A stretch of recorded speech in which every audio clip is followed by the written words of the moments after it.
Many of us know the names, the faces, and the places. No justice, no peace. Michael Brown, Ferguson. Eric Garner, New York. Breonna Taylor, Louisville. George Floyd, Minneapolis. But the sobering list of black people killed by police officers is so much longer than that, and it includes a young man named Danroy DJ Henry. 10 years ago, we lost our son in the street, handcuffed. And here we are 10 years later, George Floyd dies in the street being handcuffed, and it's heartbreaking to see that nothing has changed. Dan and Angella Henry never imagined what would happen to their oldest son. We sent him off to college to play football, and he never came home. I first talked with them 2 years ago. This was the last game the Henrys would watch their son play. DJ was a junior playing football for Pace University in New York. A joy, a Pied Piper in the neighborhood. All of the kids loved him. In the early morning hours of October 17, 2010, they were startled awake with the devastating news that their 20-year-old son was shot to death in his car. I remember just falling to my knees. And I said, who would shoot him?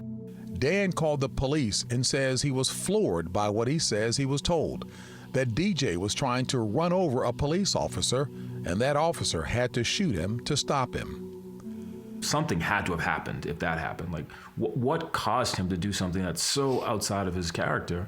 DJ was out celebrating at a sports bar with his teammates when other patrons got into a fight. Police say that DJ was parked in a fire lane out front, and when he was asked to move, he sped towards Officer Aaron Hess, propelling him on the hood, and police say forcing him to shoot DJ. The effort clearly was to villainize our son. It was to make him seem like a criminal thug that needed to be stopped. This is police dashcam video. On the right is Officer Hess. Behind him is DJ lying in the road. We were in the Wild Wild West, that's what it felt like. Desmond Hines is one of DJ's friends who was in the car that night. He says that Hess began shooting at them unprovoked. We weren't doing anything wrong.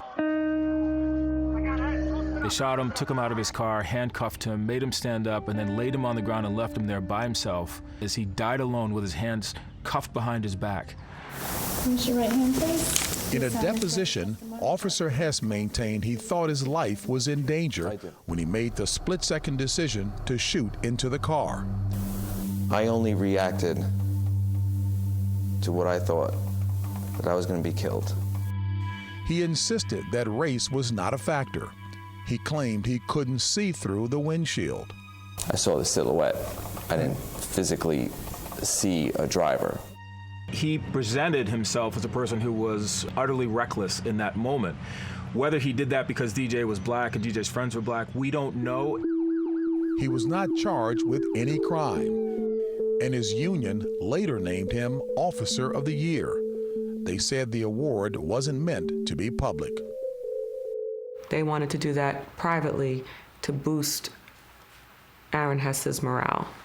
To boost the officers? Because he had been through a lot. Because he had been through a lot. Where are the two of you in terms of your grieving process 10 years later? In some ways, it's the day. There are moments when it feels as if I've just received a phone call that our son has been killed, and that's painful.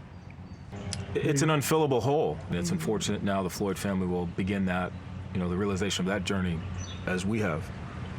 Does it feel any different in this George Floyd situation, or are they all the same? I think this one feels different.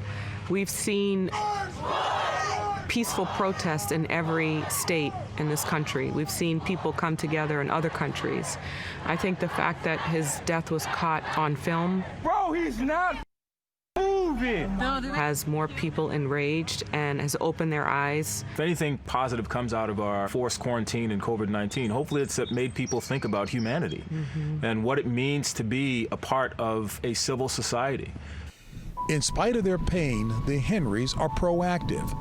Dan plans to testify before Congress to push for laws that hold police more accountable. And their hopes lie with the next generation of young people, like their two other kids, Kyle and Amber, DJ's younger siblings.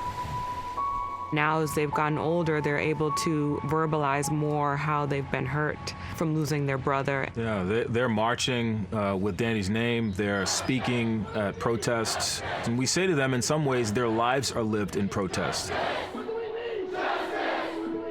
I hope people are mad. We're angry. Their anger is no different than our anger. Look, we sit at the dinner table now to an empty place setting. That's our reality, and it's been our reality for the last 10 years.